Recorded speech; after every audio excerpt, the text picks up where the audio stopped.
G'day viewers, just want to start by saying thanks to everyone who seemed so concerned about how I was shaping up after my wisdom teeth were taken out. I'm doing quite well. I think I'm actually poster child for wisdom teeth can be minimal hassle, but I still don't feel like shouting. I think I could get a headache very easily. So I'm going to take this opportunity to talk quietly about an idea I'd wanted to explore for a while. What I want to talk about today is where we all fit in the YouTube universe and that feeling that YouTube doesn't pay attention to us. Now, the analogy I'm going to use is inspired by an animation I saw that showed the relative size of cosmic bodies, starting with the planets in our solar system and going out to the largest known celestial bodies. So it gives you a sense of how tiny we are in our universe. I'm going to use a similar idea, my theory on why YouTube doesn't pay attention to us. And I really don't think they do pay attention to us enough, and I think that's to their detriment. But I'm going to do a little bit of trying to see it from their point of view.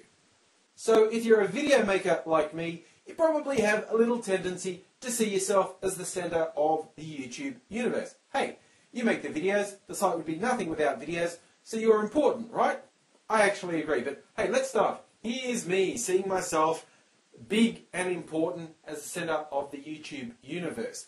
But if I can get a little bit of a sense of perspective and take into account I'm just one video maker among a huge number, well, the scale gets a bit more like this. If I'm being realistic, here's me here, and here's the entire video making community on YouTube. So, woo, I'm actually pretty insignificant, even though I think of myself first. That's natural as far as I'm concerned. But really, there's this huge body of people, and there's no way all these people have the same experience as me. The things that are important to me don't necessarily mean doodly squat to this huge mass of people. But YouTube ignores this whole mass sometimes, so surely that's wrong, right? YouTube should be paying attention to this huge mass of video makers. Well, if we all got a sense of perspective, and you think about everyone who's active, you can call it the community if you like, what I call people who are active on the site, watch all the time, comment, they don't necessarily make videos themselves. In fact, I'm talking specifically about people who don't make videos, but they're active, they subscribe, they watch, they comment, they keep things happening, they certainly keep me interested, and I think they keep most of the video makers interested. Suddenly, the video makers are this tiny little dot, and here's the community. Here's the active people on YouTube. They're a huge mass compared to the people who are making original videos, because there's more to YouTube than the original videos. There's all the clips of everything, and there's all the people who are actively involved but don't make videos. So surely this is what YouTube should be paying attention to, right? That's the big mass. Well, again, it's easy to feel like that, but when you look at the total scale of what YouTube is, all the people who are just flybys, they just come in, look at videos, go away, they watch YouTube videos that are embedded on other sites. They never actually come to the site YouTube.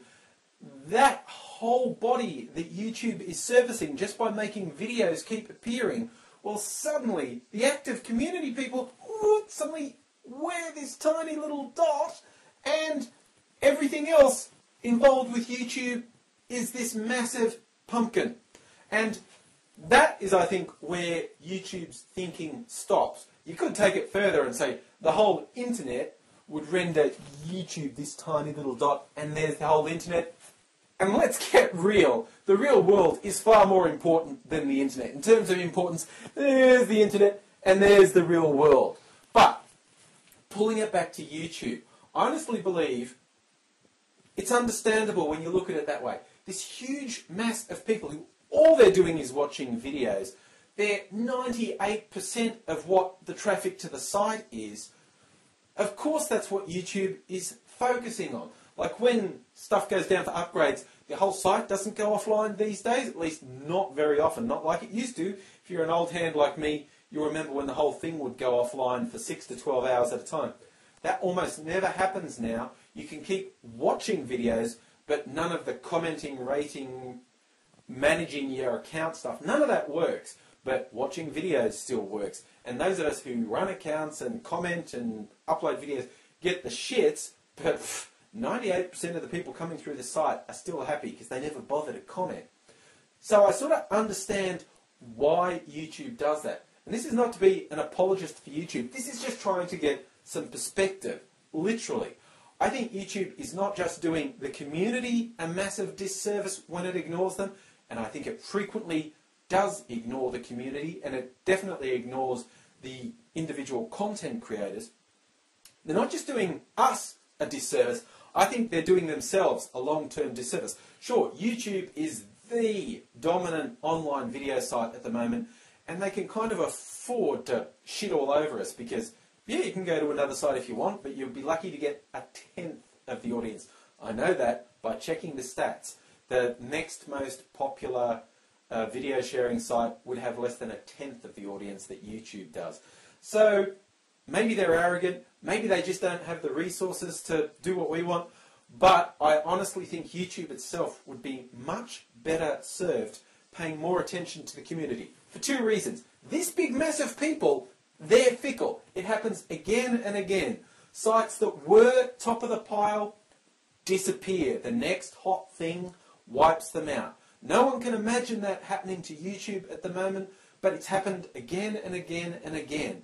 And it will happen to YouTube. Someone will come along and knock it off, unless YouTube makes a concerted effort. These fly-by-nights, there's nothing you can do to keep them. They've got the attention of a bloody goldfish, and they'll be off and running.